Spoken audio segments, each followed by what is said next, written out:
Faut-il, oui ou non, basculer dans le côté obscur de la force? Alors, cette citation fait référence à Star Wars. Si tu ne l'as pas vu, c'est un classique. Alors, je ne te demande pas de le regarder. Mais en gros, dans ce film, on met en avant le côté obscur de la force et le côté lumineux de la force. Et c'est quelque chose qui est réel. C'est-à-dire que dans la sombritude de l'humain se trouve un moteur puissant pour agir, de force, d'action, de création. Mais ce n'est pas le seul. Et dans cette vidéo, ce que je te propose, c'est de t'éveiller en conscience sur cette question. Quel est le côté obscur de la force? Quel est le côté lumineux de la force? Comment s'inscrire dans le côté lumineux? Comment éviter de plonger dans le côté obscur? Si ça t'intéresse, reste bien jusqu'au bout de cette vidéo.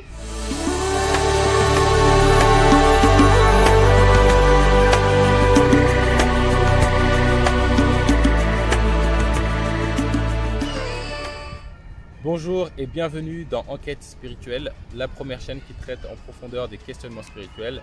Je m'appelle Bakary Niakaté et sur cette chaîne, je te parle de connaissance de soi, de spiritualité, car c'est en s'éveillant sur ces questions que nous, l'humanité, nous allons bâtir un monde meilleur, nous rapprocher du divin et réussir notre passage sur Terre. Donc si toi aussi tu veux t'éveiller spirituellement, si tu veux t'enrichir intérieurement, trouver cette plénitude intérieure, deux choses à faire. La première, tu t'abonnes à la chaîne. Tu actives la cloche de notification pour être sûr de ne pas rater le contenu puissant comme celui-ci que j'y partage chaque semaine. Et deux, va dans la barre de description et fais ce premier pas vers l'éveil. J'ai prévu pour toi un test de personnalité rapide, gratuit et très profond qui va te permettre de découvrir davantage de choses sur qui tu es. Car celui qui se connaît vraiment connaît le Seigneur, connaît le tout. Ça étant dit, rentrons maintenant dans le vif du sujet. Comment faire pour ne pas basculer dans le côté obscur de la force? Alors, si tu te souviens de Star Wars, si tu l'as vu, à un moment donné, Anakin Skywalker bascule du côté obscur, c'est-à-dire qu'il était quelqu'un qui agissait dans le sens de la vie, qui était inspiré pour sauver l'humanité en quelque sorte, être un protecteur comme un Jedi. Les Jedi sont des protecteurs de la cité en tout cas. Et à un moment donné, ces souffrances, ces épreuves, ces blessures ont créé un petit feu en lui qui a été exploité par un être maléfique. Et il a basculé du côté obscur, il est devenu méchant, il a tué des Jedi, il a fait n'importe quoi entre guillemets. Et en fait, ce qui s'est passé, c'est que ça a décuplé sa force. Il est devenu beaucoup plus fort que quand il était dans le côté lumineux de la force. Et c'est ça qui est intéressant. C'est ça qui est intéressant. Il était vraiment, en tout cas dans le film, il était beaucoup plus fort. Et il s'est transformé, Anakin Skywalker, en Dark Vador, le grand méchant de Star Wars. Et donc, ce cas de figure-là, c'est quelque chose qu'on voit tout le temps dans la vie. Tout le temps, on le voit. Si demain, je tue ton enfant, est-ce que oui ou non, tu vas basculer du côté obscur de la force? Si demain, je te raye ta voiture, est-ce que oui ou non, tu vas basculer du côté obscur de la force? Si demain, je te vole ton argent, est-ce que oui ou non, tu vas basculer du côté obscur de la force? Alors tu vas me dire, mais quand même, il faut que je me défende. Il faut que je me défende. C'est la justice quand même de se défendre. Il y a une petite nuance à apporter. Est-ce qu'il y aura pas une différence entre une personne qui va agir pour rétablir l'équilibre, c'est-à-dire, admettons, je me fais voler ma voiture, j'agis pour rétablir l'équilibre.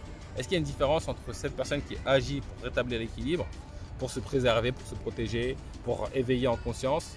Et donc pour éveiller en conscience, je peux faire en sorte que la personne aille en prison. Ça peut être le chemin qui est le plus juste pour moi.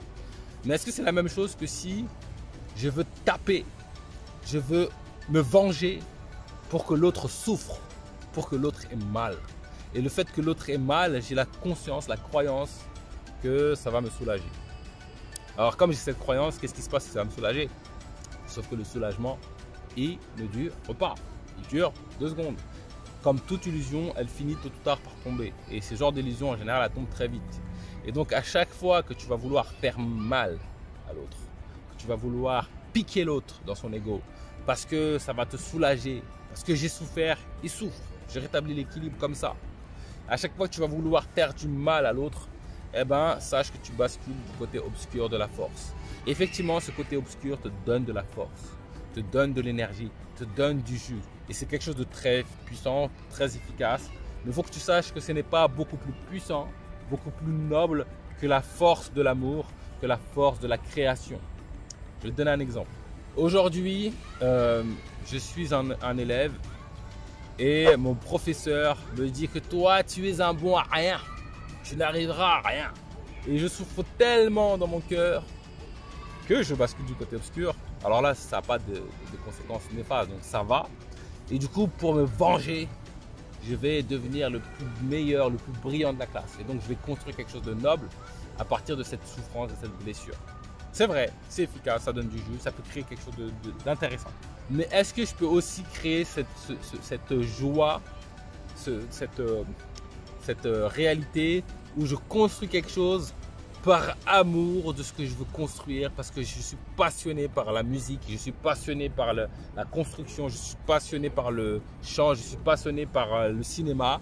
Et donc, je construis une carrière pour offrir de la valeur au monde par amour. Et ça, c'est le côté lumineux de la force. Ça, c'est le côté lumineux de la force. Alors, ces deux forces, il y en a une qui peut créer quelque chose de destructeur ou de bénéfique, et vice-versa. En fait, quand on rentre dans la spiritualité, ces notions-là disparaissent. Mais il y a une foncière différence entre le jeune qui va devenir comptable juste pour vouloir rembourser ou donner une leçon à son prof. Alors ok, il est devenu comptable, grâce à son expertise comptable, il a pu aider plein de gens. Mais il y a une foncière différence entre la personne qui va décider de déposer une passion pour offrir de la valeur au monde. Ce n'est pas la même chose. Ce n'est pas la même chose. Et très souvent, pas tout le temps, mais très souvent, nous allons nous inscrire dans des actions pour se venger, pour établir un équilibre, pour dépasser une blessure. Alors, il ne faut pas se juger, c'est inconscient. Sauf que ce qu'on fait n'est pas en accord avec ce qu'on est venu apporter comme valeur au monde, n'est pas en accord avec ce qu'au fond de moi je veux donner au monde. Et donc, pour me venger de mon prof, je vais devenir le meilleur comptable, sauf qu'au fond de mon cœur, je rêve de devenir pâtissier. Et donc, je passe à côté, je perds du temps à cause du côté obscur de la force.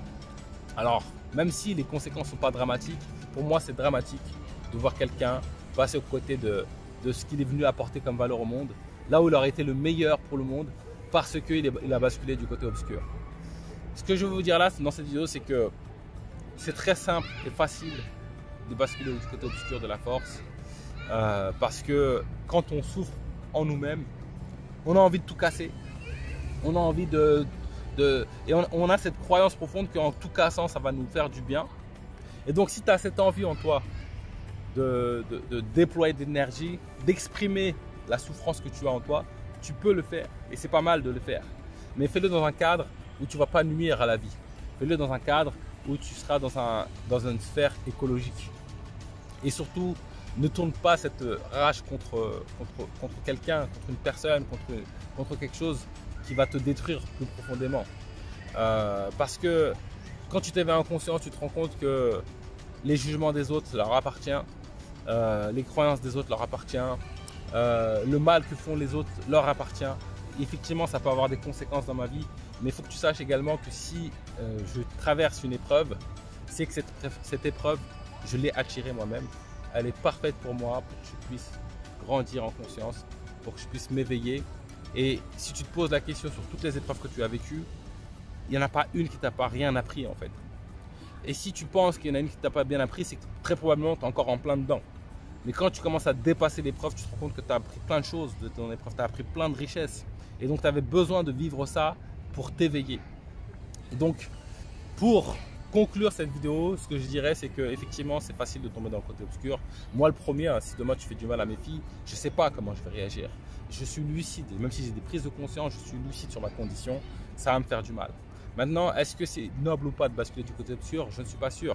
L'énergie que ça va générer, ce mal, va me donner une force de création. Ça va me permettre de créer des choses dans la vie. Est-ce que c'est en lien avec ce que je veux créer comme valeur au monde? Je ne suis pas sûr.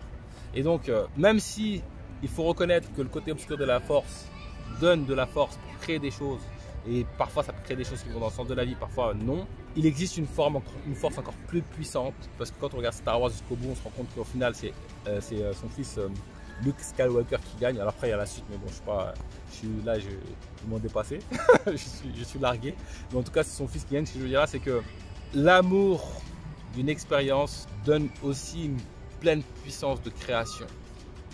Et quand tu vas te lancer dans des expériences, dans des créations, quand tu vas mettre de l'énergie pour créer quelque chose qui a du sens pour toi, quelque chose qui t'aime, quelque chose qui donne de la valeur au monde, quelque chose qui est aligné avec qui tu es, eh ben, tu vas trouver tout le jus, toute l'énergie, toute la puissance de le créer en fait. Tu vas pouvoir le créer.